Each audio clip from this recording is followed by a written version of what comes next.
aquí en Identidad Privada y tal como lo decíamos en el inicio, vamos a hablar de adopción y por eso estamos acompañados. Gracias a los dos por estar aquí.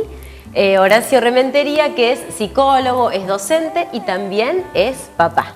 Muchas gracias por estar aquí, Horacio. Contanos un poco cómo fue la decisión de adoptar un niño. Y fue complicado en realidad, porque, ¿cómo te digo? No fue una decisión que uno lo toma de un momento a otro. O sea, fue todo un proceso. Por ahí yo creo que el corazón decidió primero y la mente decidió mucho después, mucho tiempo después. Básicamente, digamos, nosotros nos conocimos porque yo trabajaba en un hogar, digamos, con chicos judicializados que tenían multidiscapacidad y a partir de ahí, digamos, yo estaba trabajando en ese lugar, digamos, en donde hacía todo lo que es revinculación, digamos, de los niños que estaban internados con sus familias de origen y también estaba trabajando en el centro de estimulación temprana.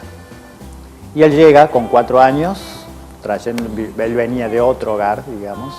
Me acuerdo que el día que llegó, aparte que era chiquito, flaquito, con unos rulos enormes, y lloraba todo el tiempo, no paraba de llorar. Y bueno, no había forma de calmarlo. Y bueno, y a partir de empezar a probar un montón de cosas, surgió esto de, digamos, decir, bueno, a lo mejor tiene hambre.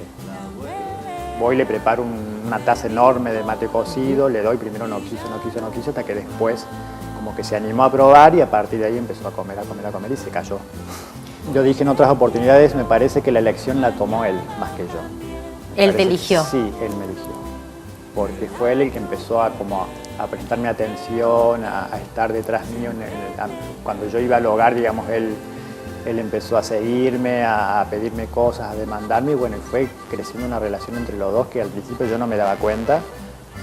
Pero bueno, llegó un momento en que algo me hizo clic adentro y dije, bueno, acá algo está pasando y es algo que va más allá de lo profesional. Y bueno, llegó un momento en que uno tenía que tomar la decisión.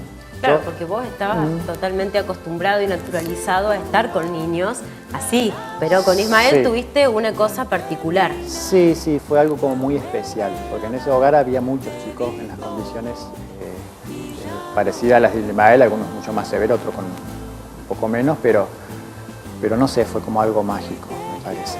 ¿Y cómo viste, cómo fue ese proceso de ver el cambio? De cómo él estaba antes a cómo empezó a estar viviendo con vos. Y fue un gran cambio. Yo creo que el amor hace milagros. Porque lo que era antes, digamos, cuando él estaba internado en ese hogar y si bien él tenía sus terapias y sus estimulaciones, digamos, el cambio que se produjo a partir de que él ingresara a un hogar, en una familia y contenido afectivamente fue impresionante. ¿Viste evoluciones? Sí, primero que aprendió a hablar, a decir algunas palabras, si bien él no habla, digamos, del todo, pero bueno, empezó a decir algunas palabras, empezó a aprender el lenguaje de señas, empezó a caminar, cosa que no caminaba, usaba pañales, o él usó pañales hasta los 6, 7 años, y bueno, de un tiempo para el otro empezó a dejar los pañales, bueno, el tema de la escuela, empezó a reconocer las letras, a aprender, o sea, fueron un montón de cosas que seguramente que si él hubiese estado en ese lugar no hubiese podido claro, el progreso fue mucho. ¿Y vos qué sentís cuando te levantás todos los días después de tantos años? ¿Cuántos años tiene Ismael? Ismael tiene 14. Y yo lo tengo a él desde los 4 años. 10 años. Son 10 años. 10 años que estás con él. ¿Qué sentís cada vez que te levantás? ¿Y cuál es el aprendizaje, digamos, para vos? Y el aprendizaje tiene que ver más que una cuestión que tiene que ver más con el amor, más que una cuestión más mental, digamos. O sea, bien, uno aprende un montón de cosas, digamos, cómo preparar la leche, cómo los cuidados que hay que tener para bañarlo, el tema de ciertos cuidados con respecto digamos, a las particularidades que él tiene con respecto a la motricidad y un montón de cosas. El gran aprendizaje tiene que ver con el amor. Me parece que uno aprende a no pensar tanto en uno mismo y a pensar en función de otro. Y a mí me cambió la vida, o sea. ¿Y tuviste que cambiar hábitos, por ejemplo? Totalmente. ¿Cómo cuáles? Y desde el vamos, yo era un tipo que antes, digamos, de tener un hijo, vivía en la calle, pensaba un montón de cosas de cuanto a progresos personales, gastando plata en cosas que hoy digo, bueno, no tiene sentido gastar o perder el tiempo en estas cosas. Me parece que ahora lo más importante es la alegría que uno siente cuando uno lo ve feliz a él. Parece que esa es una cosa que uno la aprende teniendo un hijo, digamos. Claro. El poder ser feliz a partir de la felicidad del otro. Horacio, ¿y qué pensás acerca de la adopción? Justamente en estas semanas que estamos viendo muchos casos de familias que se tienen que ir del país al exterior, a Ucrania, están para lograr concretar una adopción. ¿Cómo ves el sistema de adopción? Y es un tema delicado. Primero porque yo leí la otra vez un artículo que decían que acá en Córdoba, por ejemplo, hay 2.800 inscriptos, digamos, para adoptar. Y sin embargo, la justicia dice que hay pocos niños en proceso de adopción, digamos que la adopción es como el último recurso, digamos, que emplea la justicia con respecto al destino de un niño. Siempre se toman en cuenta otras cosas, digamos. O sea, si un niño es retirado de la familia por X causa, primero se busca un familiar cercano, siempre están buscando, digamos, en la familia ampliada a alguien que se quisiera hacer cargo. Después de ahí, bueno, si eso no pasa, va a un instituto. Y después de esa institución, digamos, recién pasa al tema de la adopción. Y también hay una cuestión que tiene que ver con la educación o con la toma de conciencia. Porque por lo general la gente que va a adoptar o que se inscribe en una lista de adopción tiene un perfil de cuál es el niño que va a adoptar. Que por lo general la gente que quiere adoptar hijos que busca niños chicos, digamos, de 1, 2, 3 años, que sean blancos, que no tengan ninguna discapacidad.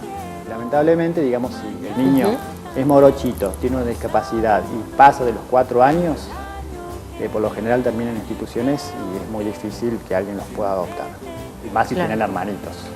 Claro, es difícil. ¿Y cómo ves como docente, te pregunto, cómo ves que se aborda en la escuela hoy el tema de la adopción? Hablamos en nuestros programas siempre de educación sexual, de familias homoparentales. ¿Cómo se trabaja el tema de adopción en la escuela?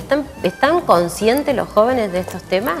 El tema de la educación sexual integral ha abierto, digamos, a los adolescentes al diálogo. Hubo un antes y un después de la legalización de la unión civil, digamos, del matrimonio igualitario. Y eso permitió, digamos, sacar, digamos, de la clandestinidad, entre comillas, digamos, un montón de situaciones que antes eran vistas como algo ilegal o algo pecaminoso. O sea, cuando apareció el matrimonio igualitario, la gente que se empezó a casar es gente que ya venía conviviendo desde mucho tiempo, pero que vivía en ese estado de clandestinidad. Igual que el tema de la adopción. O sea, las familias diversas ya venían existiendo. Digamos. Totalmente. Siempre buscaban algunos requisitos legales para poder adoptar o para poder conformar una familia, pero siempre estaban en ese borde, digamos, de marginalidad. ¿Para vos falta todavía abordar este tema en la escuela? Porque si bien en la escuela ya se habla mucho sobre las parejas homosexuales, sobre un montón de cosas, inclusive hay una mayor aceptación, digamos. Todavía el tema de la adopción sigue siendo un tema tabú. Bueno, ¿qué le dirías a todos aquellos que quieren tener un hijo, quieren adoptar? Me pedís algo difícil porque yo tengo una mirada bastante, por un lado, positiva, digamos, en el sentido de que cuando uno quiere, puede. Yo creo que el amor todo lo puede, no importa, digamos, cuando uno tiene ganas de sentir amor, de dar amor, uno tiene que darlo, digamos, no tiene que poner condiciones. El tema es qué pasa, como te dije recién, cuando uno tiene la necesidad de tener un hijo y pone estas condiciones. Cuando uno quiere tener un hijo, uno no es, o sea, obviamente que uno tiene el deseo de que el hijo le salga parecido a uno, digamos, que nos salga sano, que crezca, que sea fuerte, que sea saludable, que el día de mañana conforme una familia, tener nietos, etcétera, etcétera. Pero muchas veces el destino tiene sus vueltas y yo creo que si las cosas pasan por algo, uno tiene que aprender a aceptar también esas cosas.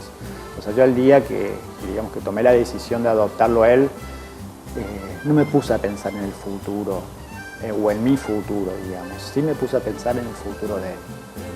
Claro. Yo sabía que si yo lo dejaba ahí, quizás hoy el día de mañana no sé qué hubiese sido su vida. Y yo no me podía permitir transitar por mi vida sabiendo, digamos, que él en algún momento dijo o exigió, de alguna manera pidió de que yo fuera su padre. Y yo si yo me negaba a ese pedido de él, que era un pedido desde el amor, yo creo que no hubiese podido vivir con eso. Bueno, los felicitamos y les agradecemos mucho a los dos por habernos acompañado aquí en Identidad Privada.